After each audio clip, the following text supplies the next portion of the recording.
Yo l'équipe, j'espère que vous allez bien. Aujourd'hui, nouvelle vidéo, on va faire une vidéo sur 5 enchaînements qui se terminent au corps. Vous le savez, en boxe, en MMA, en pied-point, etc., le travail au corps c'est hyper important parce que ça va permettre de saper l'énergie de l'adversaire. Si on a un adversaire qui est extrêmement vif, qui bouge énormément sur le ring, ça va permettre de le ralentir petit à petit et progressivement de l'acculer dans un coin. En boxe amateur, c'est pas vraiment là où on va pouvoir déployer tout le potentiel en fait du travail au corps à corps, c'est plutôt sur la boxe professionnelle. Comme on a plus de rounds, on a plus de temps pour travailler et forcément ça paye plus. Mais c'est pas pour ça que dans la boxe amateur ou dans les sports qui ont un format un petit peu plus réduit que la boxe pro, il faut pas utiliser non plus les techniques qui finissent au corps ou qui incluent des coups au corps. De ce fait, si vous touchez vraiment très très fort au foie, forcément la réaction elle est immédiate, ça coupe directement les jambes et ça peut potentiellement vous permettre de gagner le combat avant la limite. Après évidemment c'est très difficile d'impacter plein pot avec un coup au foie, il faut vraiment que l'adversaire le voit pas venir pour qu'il ait pas le temps de bloquer et pour ça il va y avoir tout un jeu en fait de regard parce que forcément si vous regardez en bas à l'endroit où vous allez frapper,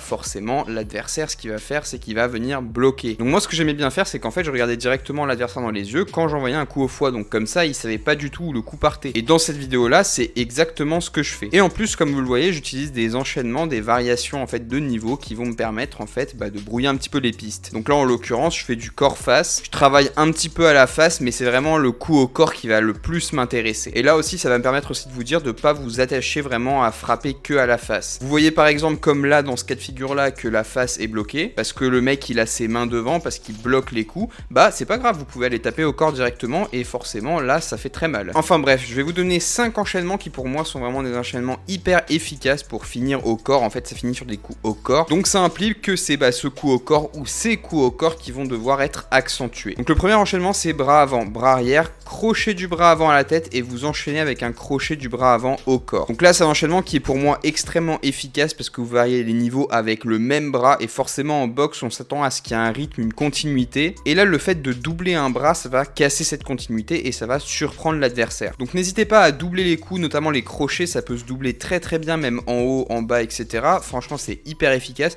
Vous avez des boxeurs comme Roy Jones qui le font extrêmement bien, qui font par exemple 3, 4, 5 crochets gauche d'affilée et c'est surprenant pour l'adversaire parce que vous minez progressivement sa garde en fait. Si le premier passe pas, le deuxième il va passer. Et là avec l'enchaînement que je vous montre, c'est parfait parce qu'en fait on va vraiment avoir cette attaque en deux niveaux, c'est-à-dire à la face et ensuite au corps. Logiquement l'adversaire ce qu'il va faire c'est venir bloquer le crochet à la face, il va délaisser un petit peu le corps et c'est là où vous allez profiter de l'ouverture pour le toucher. Deuxième enchaînement c'est un petit peu similaire, bras avant, bras arrière, uppercut du bras arrière, crochet gauche en haut, crochet gauche en bas. Donc ça c'est un enchaînement qui fait extrêmement mal, c'est extrêmement complet je trouve parce qu'en fait ça vous permet de sortir la tête de l'adversaire de sa garde, de venir le cueillir avec un crochet du bras avant et de venir terminer au corps. Donc là vous pliez le travail au corps. Après c'est un enchaînement, je le reconnais, c'est pas facile à placer, c'est assez compliqué, il faut le répéter pour que ça s'ancre en fait dans votre mémoire neuromusculaire et le sortir en fait le plus simplement possible si vous faites un sparring, un combat ou quoi que ce soit. De toute façon j'ai envie de vous dire, ça c'est la même chose avec tous les enchaînements, il faut les répéter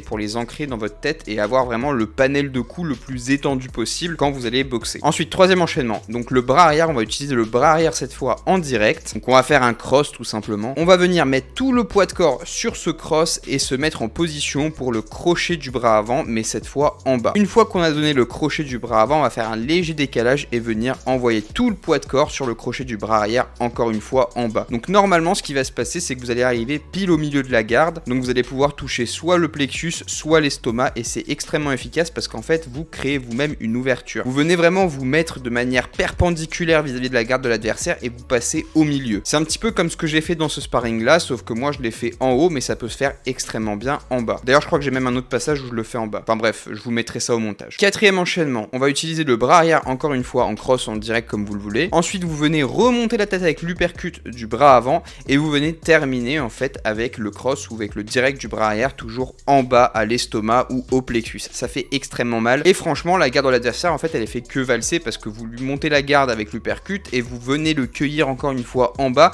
et forcément comme il est en haut en fait il a pas de protection en bas et il prend le direct en bas. Et faut pas sous-estimer en fait tout ce qui est direct en bas à l'estomac, au plexus, parce que ça mine énormément l'énergie de l'adversaire. Ça fonctionne exactement encore un coup au foie en fait. Progressivement, vous venez vraiment saper l'énergie de l'adversaire et franchement ça sur les rounds ça joue énormément. Ensuite, 5e enchaînement, on va faire un uppercut du bras avant en haut. Donc là on est à mi-distance, je précise, c'est vraiment quand vous êtes collé à l'adversaire. Et ensuite vous venez directement le changer par un uppercut en bas. Une fois que vous l'avez donné en bas, vous revenez avec l'uppercut du bras arrière cette fois en haut et vous terminez avec le crochet du bras avant en bas. Et là vous avez une variation de niveau qui est hyper complète et franchement si vous arrivez à placer cette combinaison dans son entièreté, je peux vous dire que vous allez rendre dingue l'adversaire et que vous allez lui faire extrêmement mais extrêmement mal. Ça c'est des combos un petit peu que vous pouvez retrouver dans la boxe mexicaine parce qu'ils ont vraiment une appétence particulière pour la boxe au corps à corps et en fait ils adorent justement le fait de varier ses niveaux de frappe, de rendre dingue l'adversaire avec des enchaînements qui finissent à la tête, qui commencent au corps, etc. Vraiment de varier le plus possible pour entre guillemets brouiller les pistes et faire en sorte que à un moment donné il y en a une qui passe et c'est celle-là qui fait mal. Après évidemment ce que je vous conseille de faire à chaque fois, là je peux pas vous le montrer sur ce sac de frappe parce que vous connaissez ma configuration, mais ce que je vous conseille c'est qu'une fois que vous avez terminé l'enchaînement, vous faites un petit décalage sur le côté, un pas de côté, un mouvement, une esquive rotative pour passer sur un côté et pas rester dans l'axe parce que c'est ça le plus important. Le plus important c'est d'avoir délivré ses coups